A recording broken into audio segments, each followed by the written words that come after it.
bem com vocês? Bom dia, boa tarde, boa noite. Bom dia para quem está ao vivo, boa tarde ou boa noite para você que está acompanhando a gravação. O mais importante é que você está acompanhando.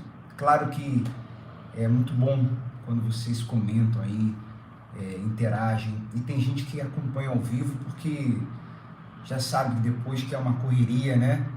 E quem pode acompanhar nesse horário já elimina,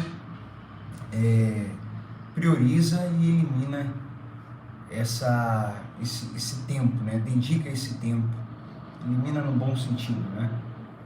Não é também para a gente assistir essa série por desencargo de consciência, mas prioriza e separa esse momento exclusivamente para mergulhar no Evangelho. Você não acaba acumulando, né? Porque hoje, no caso dessa meditação, hoje é o capítulo 2 de Marcos, sexta.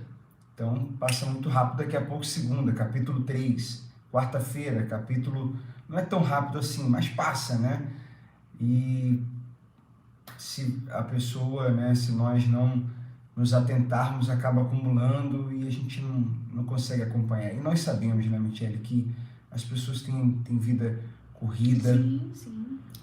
Tem suas tarefas. Acho que você comentou isso na outra meditação, mas é realmente uma questão de prioridade. É uma questão de nos comportarmos como Maria. Jesus entrou na casa de Marta e Maria.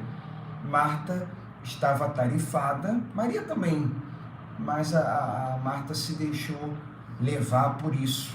Já a Maria parou tudo para ouvir as palavras de Jesus, e aqui essa meditação é o Evangelho, é justamente as palavras de Jesus. Né? Uma das maiores motivações, né, Marcelo, que nos fez fazer essas gravações é porque a porcentagem de evangélicos que não conhecem o Evangelho é muito grande. É muito grande, que não lê, né? Que lê rápido, que lê de forma esporádica. Exato. Lê uma vez ou outra, lê só um pedacinho. Não mergulharam, não se aprofundaram. Muitas vezes conheceram versículos, né, de uma forma distorcida no seu sentido original, né, completo. Então, isso também gera efeitos na nossa vida, né, porque aí nós não damos os frutos que temos que dar, né, como cristãos, como filhos de Deus verdadeiros. Então, aí está um problema que precisamos reparar para que a palavra de Deus possa estar dentro de nós de forma pura, genuína e verdadeira, né? É isso aí. Então, vamos lá, gente. Se você está acompanhando a gravação e ainda não fez uma oração, eu sugiro que você dê um pause nesse momento no vídeo, pausa o vídeo aí e faça uma oração. Peça ao Espírito Santo para iluminar o seu entendimento. Nós já oramos pedindo para que Ele iluminasse o nosso e nos usasse nessa meditação. O capítulo 2 de Marcos é menor do que o capítulo 1, então acredito que essa é o período, eu falo agora no caso para quem está ao vivo, né, que o período dessa meditação será menor. Ao vivo ou gravado, é muito importante que você curta aí o vídeo, que você deixe depois um comentário de tudo que nós lemos aqui, vamos ler, vamos meditar, o que mais lhe marcou, né? Um comentário sobre aquilo que Deus falou com você no capítulo 2 de Marcos, e depois, se você quiser, né, compartilhe com outras pessoas, tá bom? Vamos lá então. Capítulo 2 de Marcos, eu vou iniciar aqui a leitura, depois o Michele vai ler também, e a gente vai comentando aqui os pontos mais relevantes. Dias depois, quando Jesus retornou a Cafarnaum, a notícia de que ele tinha voltado se espalhou rapidamente. Em pouco tempo, a casa onde estava hospedado ficou tão cheia que não havia lugar nem do lado de fora da porta. Enquanto ele anunciava a palavra de Deus, 4 homens vieram carregando um paralítico numa maca. por causa da multidão, não tinha como levá-lo até Jesus. Então abriram um buraco no teto, acima de onde Jesus estava. Em seguida, baixaram um homem na maca, bem na frente dele. Ao ver a fé que eles tinham, Jesus disse ao paralítico: Filho, seus pecados estão perdoados. Versículo 6. Alguns dos mestres da lei que estavam ali sentados pensaram: o que ele está dizendo? Isso é blasfêmia. Somente Deus pode perdoar pecados. Jesus logo percebeu que eles estavam pensando e perguntou. A gente já falou isso aqui algumas vezes, né? Mas vale a pena ressaltar. Jesus, 100% homem, 100% Deus. Jesus não ouviu o que eles falaram. Jesus sabia do que eles pensavam. Jesus sabia do que estava no seu coração. Dúvida, né? Orgulho. Aí, vamos ler aqui o próximo versículo e a gente vai comentar os próximos. Por que vocês, versículo 8, Jesus fala com eles, por que vocês questionam essas coisas em seu coração? O que é mais fácil dizer ao paralítico? Outro detalhe aqui, as perguntas de Jesus são demais, né? Porque quando você pergunta algo para alguém, você leva a outra pessoa a pensar, a refletir. Com certeza, Jesus faz essa pergunta para levá-los a uma reflexão, levar a quem está ali à volta a pensar, a refletir e a chegar a uma resposta. E hoje, né, porque está aqui registrado, levar todos nós que mergulhamos no Evangelho também a uma reflexão. E a reflexão aqui é o seguinte: o que é mais fácil, né? Dizer os teus pecados estão perdoados, ou dizer, como ele vai falar aqui, ou levante-se, pegue sua maca e ande. Mas eu lhes mostrarei que o Filho do Homem tem autoridade na terra para perdoar pecados. Estava falando de si mesmo. Então disse ao paralítico: levanta-se, pegue sua maca e vá para casa. O homem se levantou de um salto, pegou sua maca e saiu andando diante de todos. A multidão ficou admirada e louvava a Deus, exclamando: nunca vimos nada igual.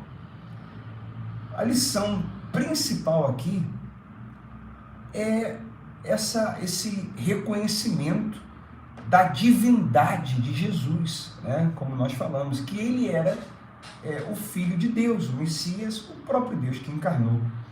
E os mestres aqui da lei estavam tendo essa dificuldade. E a gente, lá na meditação de Mateus, nós batemos muito nessa tecla,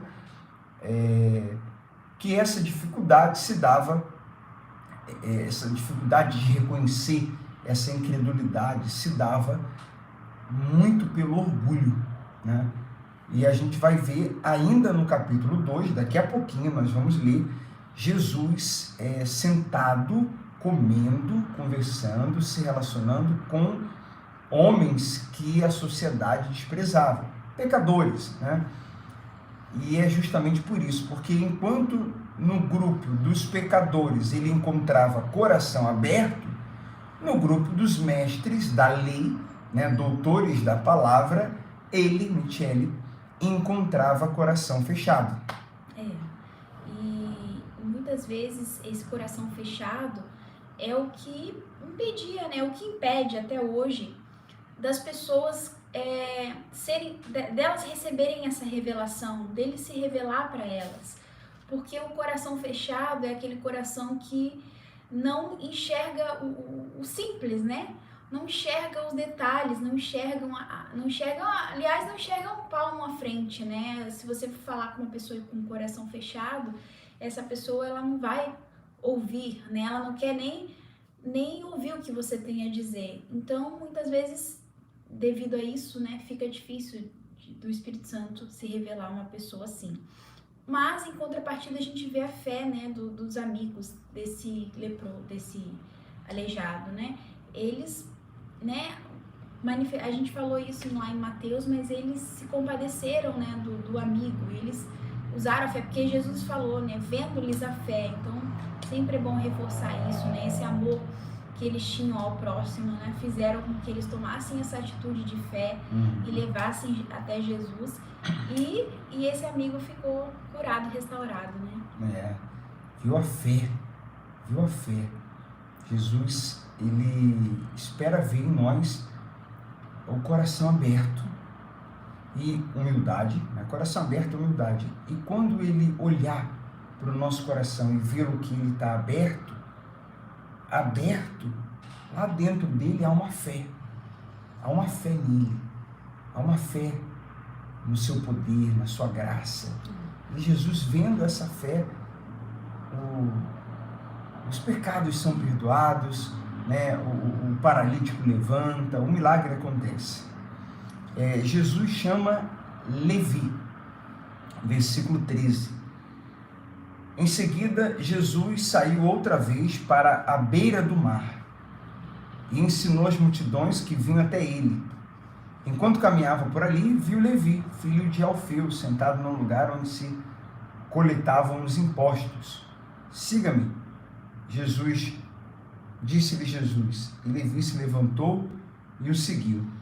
Mais tarde, na casa de Levi, Jesus e seus discípulos estavam à mesa, acompanhados de um grande número de cobradores de impostos e outros pecadores, pois eram muitos os que o seguiam. A gente já falou sobre os cobradores de impostos várias vezes, Levi era um deles, né? Era esse cobrador de impostos publicano. Então, os cobradores de impostos eram muito mal vistos. Eram vistos pelos judeus como pessoas repugnantes, impuras, pecadores, traidores, impostores, como se fossem políticos corruptos nos dias de hoje. Era muita raiva que se tinha desse grupo de pessoas pela maneira que eles operavam ali, cobrando impostos de forma indevida de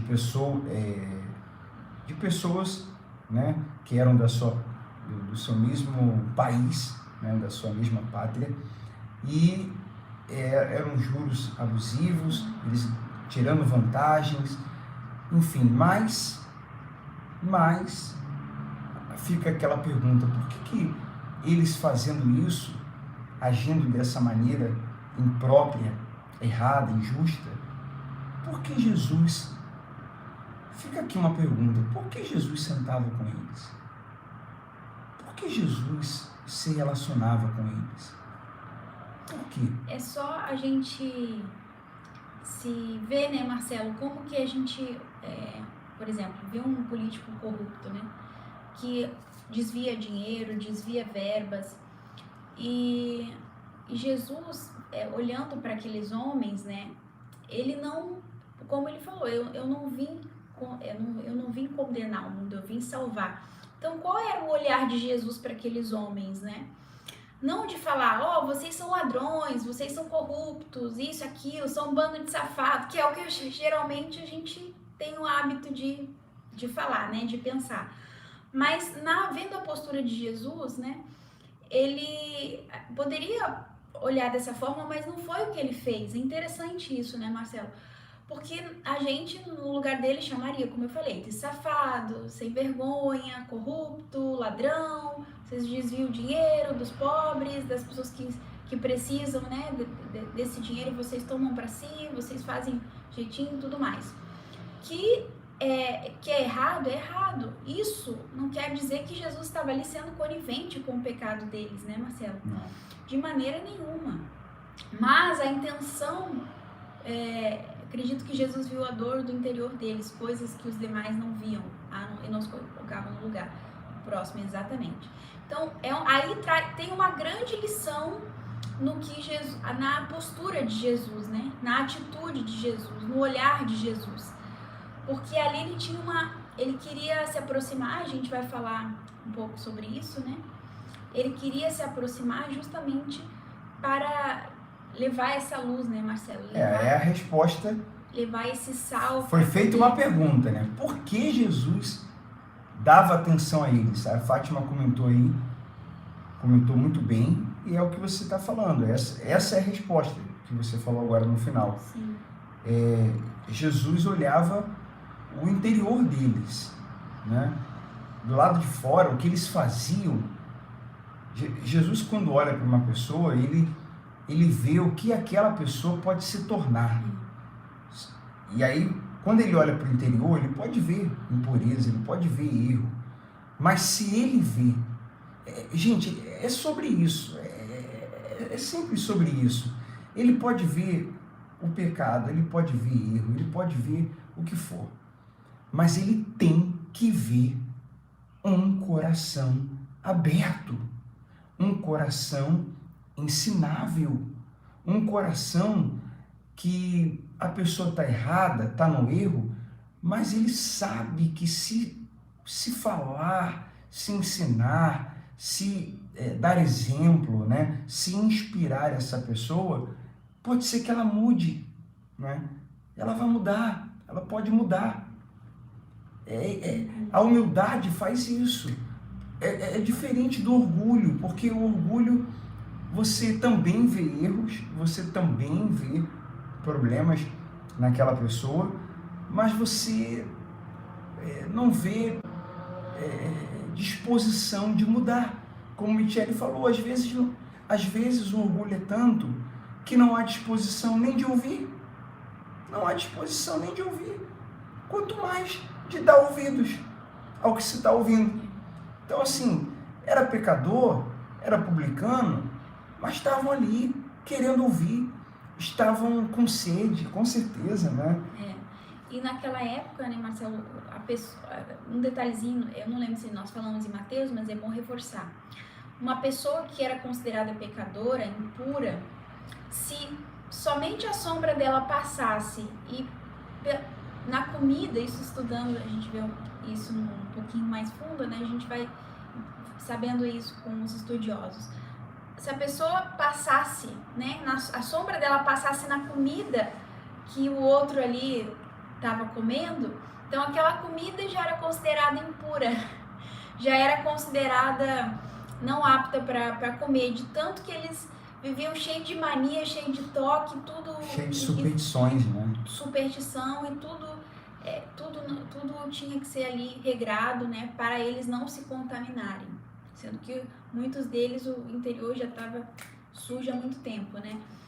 Porém, Jesus nos mostra, né, através dessa passagem, que quem tem a luz, quem tem o Espírito Santo, quem é de fato filho de Deus, né, é ele que ilumina, é ele que purifica, não o ambiente, não o lugar, não as pessoas que a contaminam.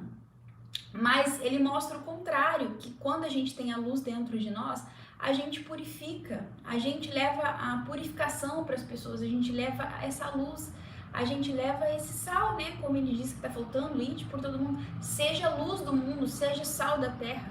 Então, se a gente se isolar do mundo, né? Como que a gente vai iluminar, como que a gente vai salgar o mundo? Então, isso não é ser conivente com o pecado deles, pelo contrário, existe um amor dentro que faz com que a gente se aproxime dessas pessoas, né, na intenção de levar essa vida para elas também, né, e por muito tempo a gente ouviu que no ambiente igreja ali, no templo, era um ambiente santo, né, e da porta para fora era um ambiente profano, era um ambiente impuro, o mundo, né, das portas da igreja para fora é o mundo, e nós já falamos sobre isso, o mundo ele é um espírito, né, que habita nos corações corrompidos. Isso pode estar dentro da igreja, como pode estar em qualquer lugar, né? Então, mas a sua luz ilumina, a luz que habita em você, né? Se você, de fato, tem essa luz, então, Não há a necessidade desse medo, dessa superstição. Será que essa comida aqui não foi apresentada ali, né? Às vezes a gente vai em algum lugar e a pessoa fica receosa, não, essas comidas aí são apresentadas, ou enfim, tem essa, né? Lógico, se você não tem fé para comer, a Bíblia fala lá, se você não tem fé, é melhor não comer, né? Mas isso quando a gente tem certeza de quem nós somos, né? De quem habita em nós. É isso que eu ia falar, é uma questão de identidade. De identidade. De saber quem é. Exato. Quem eu sou. Então, eu sou filho. O que eu tenho? Tenho a luz. Quem está comigo? Cara, então... E a gente é bem definido nos nossos princípios e valores, né? Não nos deixaríamos influenciar pelo espírito do mundo, porque nós temos o Espírito Santo, o Espírito de Deus dentro da gente. Então a gente sabe quais são os princípios dele, quais são os valores dele. E isso está bem firmado dentro da gente. Né? E sabemos também os limites, né? O que é lícito, mas não convém. Exato. E aquilo que é uma forma da gente estar ali participando, nos comportando como pessoas, como é que eu posso dizer, sociáveis, tá certo? Pessoas, tá balançando aqui, pessoas que se relacionam com outras e que influenciam, né? Que agregam, que plantam a semente do Evangelho, não apenas em palavras, mas principalmente com ações, porque luz com luz dá luz, mas luz na escuridão, ela acaba se destacando. E tudo isso não por ego, por orgulho, né?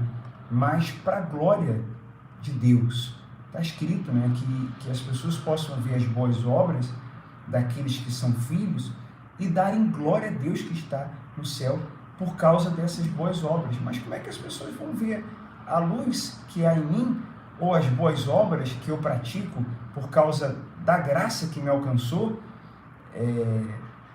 se eu ficar isolado, se eu ficar escondido, se eu não me relacionar com ele? Se toda vez que tem festa na empresa, toda vez que tem uma confraternização, às vezes até as mais simples, eu não participo, raramente participo. Se quando minha família se reúne, eu estou envolvido com coisas dentro da igreja, né?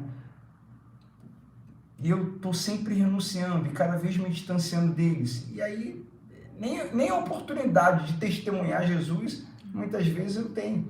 Então, na igreja a gente aprende, né? A gente fica equipado do Evangelho e da porta da igreja para fora, a gente vai iluminar, a gente vai salgar no trabalho. É o significado de igreja, chamados para fora. Então você recebe a palavra, se reúne como igreja, recebe a palavra, cultua a Deus, recebe a armadura dele, recebe o preparo e sai dali para poder salgar, sai dali para iluminar, sai dali para ser testemunha, né?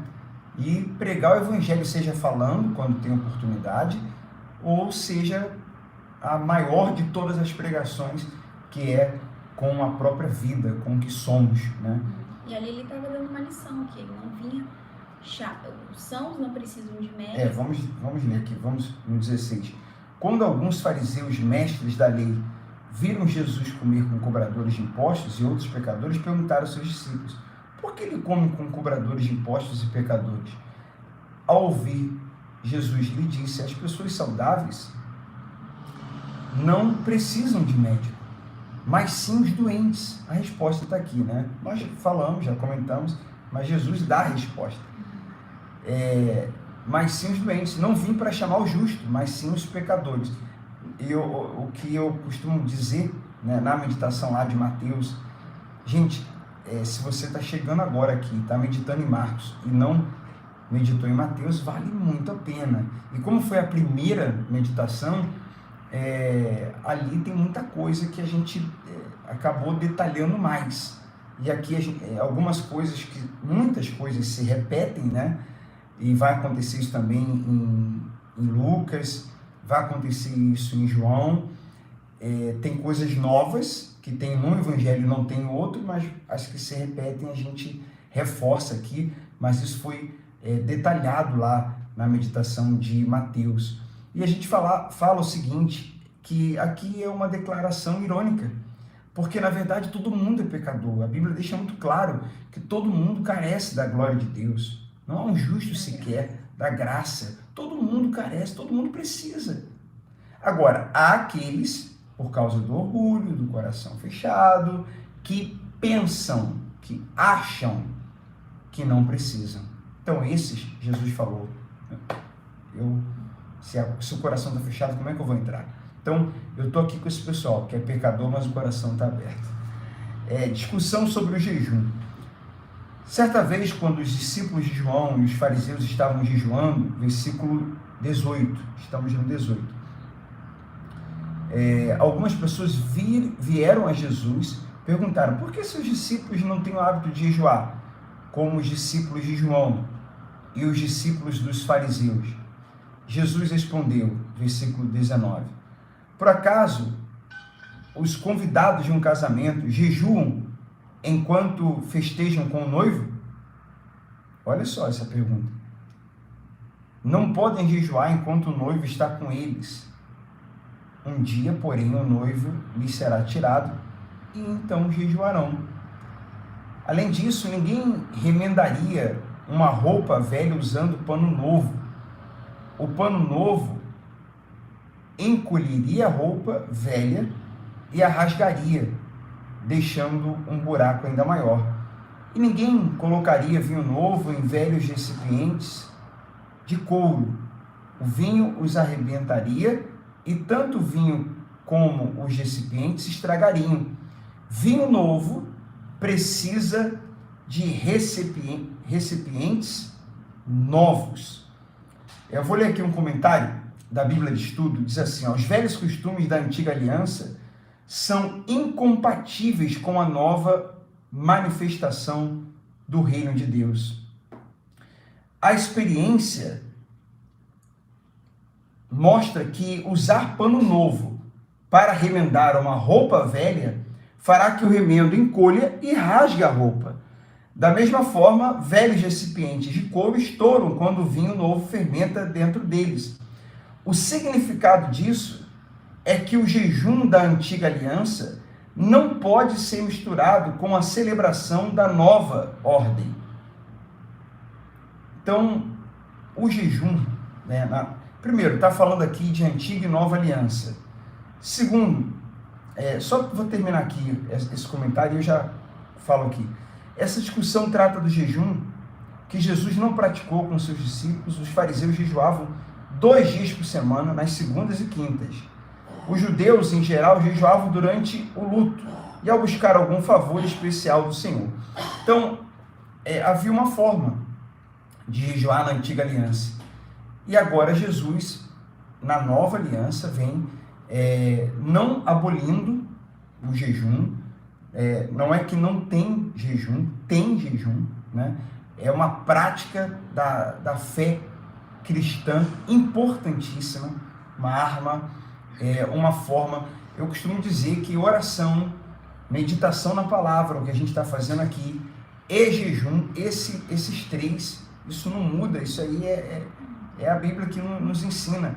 É o grande tripé, é um tripé de santificação, de amadurecimento espiritual, de crescimento, de fortalecimento, de comunhão, de você alimentar o seu espírito, dar a ele de comer, de beber, né? E no caso do jejum, você, né, nós, a carne não está comendo, dependendo do jejum não está bebendo, mas o espírito está comendo, o espírito está bebendo, a carne não está sendo alimentada, mas é um momento que o espírito está sendo bastante alimentado.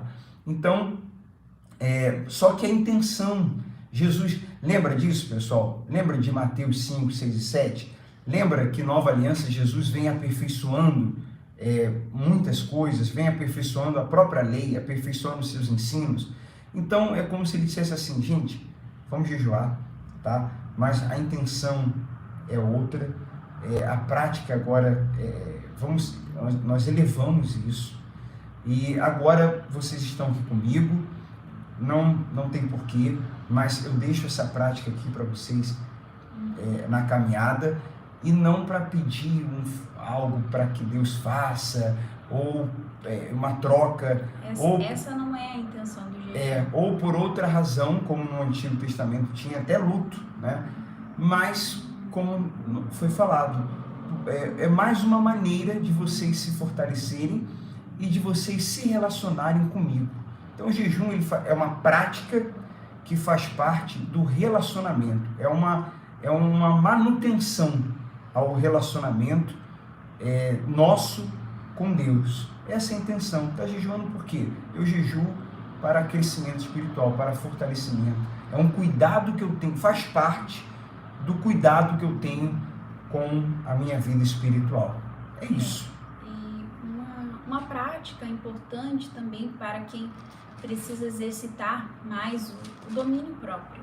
Porque ali a gente se abstém de alimentos, né? A nossa carne sente fome. Muito forte e isso. Você não vai dar para ela o que ela está pedindo naquele período, naquele momento. E existem até mesmo hoje em dia estudos científicos que falam sobre isso, que o jejum também ajuda no nosso raciocínio, na nossa mente. A gente consegue oxigenar melhor o cérebro se a gente fizer um período. Nosso corpo, inclusive os médicos hoje indicam a gente ficar um período, quem pode, né? Existem casos e casos, há quem não possa por problemas de saúde, mas se nós ficarmos um período sem ingerir alimentos, isso faz bem para o nosso organismo, faz bem para o nosso cérebro e ajuda ainda mais no funcionamento do nosso corpo. Então, lá atrás não existia essas informações, mas Jesus já deixou essa prática importante pra gente,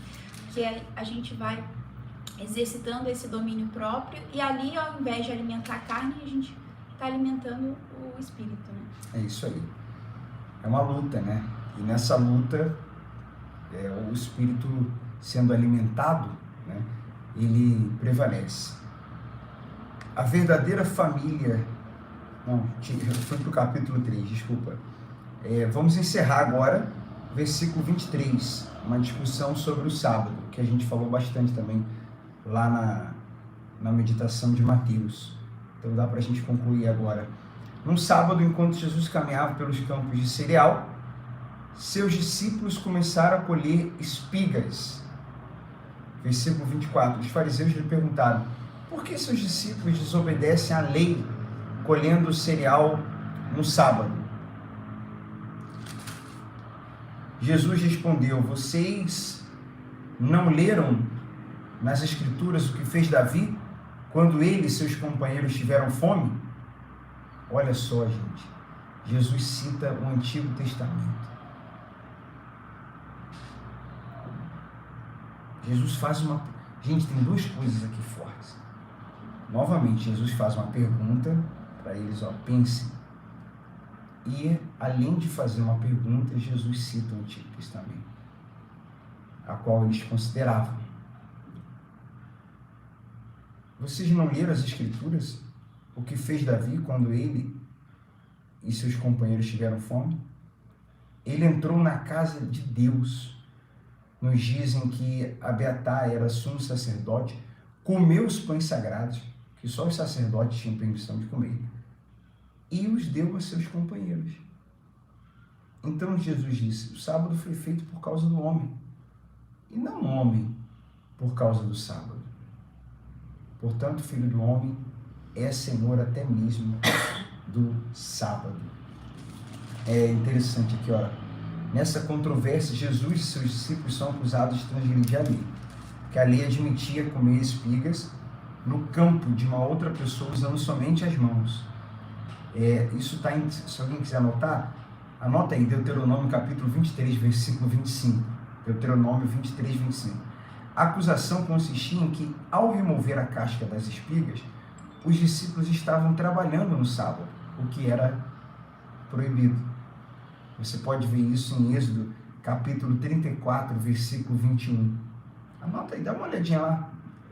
Eu poderia dar uma olhada aqui. Mas você depois vê, anote aí, para a gente não se estender muito aqui. mas era proibido. Só que tem uma questão aí da proibição, né? Tem uma questão aí que nós falamos na última meditação. Teve uma pessoa até que deixou um comentário falando sobre regras e amor, lei e amor. Isso aí é uma profunda reflexão que a gente tem que fazer sempre. Jesus respondeu mencionando um acontecimento na vida do rei Davi, lá em 1 Samuel 21. Quando Davi e seus companheiros comeram os pães sagrados, 12 pães que ficam no tabernáculo e que apenas o sacerdote tinha permissão de comer, eles transgrediram a lei, que está lá em Levíticos, no capítulo 24, do 5 ao 9. Na ocasião, porém, haviam princípios mais profundos a serem observados. Uma vez que Jesus é Senhor da humanidade, e uma vez que o sábado foi feito por causa do homem, e ele também é Senhor do sábado, trata-se assim como no caso do perdão de pecados, de uma afirmação de autoridade divina. Lembra? Jesus falou, o que é mais fácil? Perdoar os pecados ou dizer, levanta e anda? Então ali ele já tinha dito o seguinte, já tinha dito e mostrado sua autoridade divina. Ora, ele é Deus. Ele é Deus. Ele sabia de quem ele era. Então, nós vamos comer o sábado. Mas qual o problema? Porque tem uma lei lá. Mas a lei é de quem? Mas a lei, quem é que está acima da lei? Quem é o autor da lei? Quem é o Deus, não do Antigo Testamento, mas antes do Antigo Testamento, desde a fundação do mundo? Então, e uma outra coisa, gente, a pessoa está com fome, os discípulos estão com fome, então, necessidades humanas, que está ligado a amor, está acima de qualquer regra. Eles não estavam ali roubando, né? Não. Eles estavam ali colhendo para comer. Então, Jesus falou, o sábado ele foi feito por causa do homem, e não o homem por causa do sábado. Então, o maior não é o sábado. O sábado foi feito justamente para ele, para ter um dia de descanso, para ter um dia para... E se esse homem está com fome? E tal. Então, não foi feito por causa... Não faz sentido aí que a gente volta a falar, não era a lei, era a má interpretação da lei, né? Que a bronca de Jesus era com a interpretação errada da lei. Porque ali eles estavam tirando das espigas para comer, né? Eles eram numa nata social que certamente poderiam ter armazenado ali o alimento, mas eles no caso não tinham. E aí? Aí eles vão jogar aquele famoso jogar o fardo nas costas dos outros que não se carrega, né? Então é fácil eu julgar o outro não sou eu que estou com fome que não também. É a mesma minha. Não sou eu que tenho necessidades. Então assim, não julgue se você não está na mesma situação que aquela pessoa. Tente se colocar ao máximo, né? Isso é amor, né? Ao máximo. Empatia, se colocar ao máximo no lugar daquela outra pessoa, para depois você compreender, né? Interpretar corretamente aquela situação e não ser injusto, né? Então é isso que Jesus estava falando. Então o sábado foi um criado de descanso para o homem, né? Para não ficar trabalhando direto e tal. Mas ali naquele caso eles estavam necessitando, né? Para saciar a fome. Uma necessidade. O amor, a necessidade humana nunca estará abaixo de uma regra. Nunca. Jesus não cabe nessa caixinha. O amor não cabe numa caixa de uma religiosidade excessiva. Não cabe. Não cabe. Deus abençoe muito vocês. Encerramos essa meditação de hoje. Mais uma vez, por que a gente pede para curtir? Porque tem muitas pessoas que assistem, até curtem, até gostam, mas só não faz uma coisinha bem simples, que é clicar ali e deixar um comentário, porque quanto mais curtidas tem e quanto mais comentários, isso vai chegando para outras pessoas. E é sobre isso, de verdade. O Evangelho é exatamente isso, ajudar pessoas. Ainda mais as pessoas pedem nas redes sociais assim, curta, comente, para que esse conteúdo chegue a mais pessoas, para que o YouTube entenda que esse conteúdo é importante. E às vezes, qual é o conteúdo? Diversos. conteúdos bons, mas diversos. Agora eu fico perguntando, eu fico pensando e pergunto, existe algum conteúdo na face dessa terra mais importante do que o Evangelho de Cristo? Do que esse aqui? Não existe. Então, ajude a esse conteúdo chegar a outras pessoas, tá bom? Deus abençoe, um grande abraço, um abraço, Fátima, fique com Deus, meus irmãos, o povo também, não, o povo ajuda sim.